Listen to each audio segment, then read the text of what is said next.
Olá! Hoje a gente vai fundo num assunto bem delicado que está mexendo com a vida de muitos aposentados. A tal da revisão da vida toda e a decisão recente e um tanto complexa do STF. A gente recebeu bastante informação sobre como anda esse processo. Ok, vamos tentar organizar isso. A nossa missão aqui é tentar entender o que essa decisão significa de verdade, né? O que está rolando agora nos tribunais e, assim, quais são as perspectivas. Vamos focar nos pontos cruciais do material que a gente analisou. Com certeza. É um tema, olha, muito importante. Afeta milhares, talvez milhões de pessoas que contribuíram para o INSS antes de julho de 94 e tinham aquela esperança de conseguir um recálculo no benefício, né? Considerando todo esse histórico. Era muita expectativa mesmo. 1999, que era o ponto da ADI 2111. Só que, ao mesmo tempo, colocou uns limites bem rígidos para o pagamento dos atrasados. Como é que foi isso na prática? Exato. O STF aplicou o que a gente chama tecnicamente de modulação de efeitos. Pensa assim, ó. Normalmente, uma decisão valeria para trás, né, retroagiria, mas aí a corte falou, opa, peraí, se a gente aplicar isso totalmente para trás, o impacto financeiro é muito grande, então vamos limitar. E aí eles decidiram que só teria direito aos valores atrasados quem já tivesse uma decisão favorável, tipo uma liminar, sabe? Ou uma tutela provisória antes de uma data bem específica, 5 de abril de 2024, segundo as fontes. Ou seja, a grande maioria, né, ficou de fora dessa janela. Entendi. E como essa decisão da ADI se liga com outros processos que tratavam do mesmo assunto? As fontes falam muito do tema 1102. Qual a conexão? Ótima pergunta. O STF, ele decidiu analisar a ADI 2111, que é esse controle mais direto da lei, com relatoria do ministro Nunes Marques, sabe? Em conjunto com o tema 1102. Esse tema tratava da revisão em si, mas nos recursos que chegavam lá, relatado pelo ministro Alexandre de Moraes. Então, basicamente, a decisão na ADI meio que passou a valer para tudo. E hoje, bom, a ADI 2111 está na fase dos embargos de declaração. São aqueles pedidos para esclarecer pontos da decisão, né, ou corrigir alguma coisinha.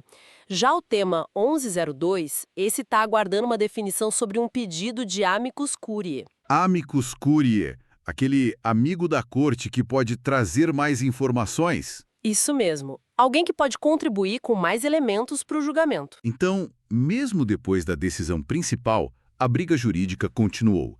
E o que aconteceu com esses embargos lá na ADI 2111? Deu algum resultado? Sim, teve movimento. Olha, foram 2 embargos principais que as fontes destacam. O primeiro, foi rejeitado. Mas o segundo, que foi apresentado pela CNTM, a Confederação Nacional dos Trabalhadores Metalúrgicos, esse foi parcialmente aceito. Foi o Acórdão 115. E esse acórdão trouxe 2 coisas importantes. Primeiro, quem já tinha recebido alguma grana por causa de decisão judicial, mesmo que provisória, até a data da publicação desse acórdão, que foi ali por volta de 10 de abril de 2025, não precisa devolver. Ufa! Ah, bom. Isso é um alívio para quem recebeu. Com certeza. E o segundo ponto foi proibir a cobrança de honorários de sucumbência ou custas sobre esses valores que já tinham sido pagos aos segurados. Entendi. Mas espera aí, essa solução parcial, para quem já tinha recebido, não resolve nada para aquela maioria que ficou de fora da modulação lá no começo, né? Qual é o efeito prático disso tudo? Exatamente esse é o ponto nevrálgico. Se a gente conecta isso com o cenário todo, a gente vê que essa modulação e depois esse ajuste nos embargos beneficiam uma parcela pequena, aqueles que, por sorte ou agilidade, conseguiram uma decisão favorável bem rápido. Para a maioria que estava aguardando ou que teve o processo parado esperando o STF, a decisão criou uma divisão. Muitos acham isso injusto, né? E ficou uma omissão na decisão sobre como tratar esses outros segurados. Isso gera uma insegurança jurídica muito grande. Fica parecendo que tem 2 classes de aposentados com o mesmo direito, mas com resultados diferentes por causa do tempo do processo. Complicado. E teve alguém no STF que discordou dessa linha, dessa limitação toda? Algum voto diferente? Teve sim. As fontes mencionam bastante o voto do ministro André Mendonça. Ele foi contra essa limitação no período de contribuição, sabe? Defendeu uma visão mais próxima do que os aposentados pediam, de considerar tudo mesmo, Mas enfim, a maioria seguiu a linha do INSS, que foi a que prevaleceu na decisão final. Certo. E essa decisão final na ADI 21111, qual o peso dela para todos os outros milhares de processos sobre a revisão da vida toda que estão parados por aí? Ah, isso levanta uma questão fundamental. A ADI, essa ação direta de inconstitucionalidade, ela tem o que a gente chama de efeito vinculante. Isso quer dizer o quê? Que a decisão final dela não vale só para aquele processo específico lá no STF. Ela vira regra obrigatória para todos os juízes e tribunais do Brasil quando forem julgar casos idênticos. Por isso que o resultado final desses embargos é tão crucial. Ele vai definir o rumo de milhares de ações que estão suspensas, esperando justamente por isso. Entendi a dimensão. Então, diante desse cenário todo um tanto travado, o que as fontes que a gente viu indicam?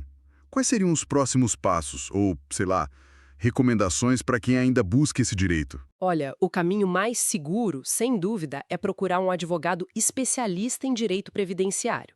Alguém que realmente entenda do assunto para analisar o caso específico. Além disso, é importante ficar de olho em como os tribunais regionais, o TRF da sua região, por exemplo, estão interpretando essa decisão do STF. Às vezes surgem entendimentos diferentes, né?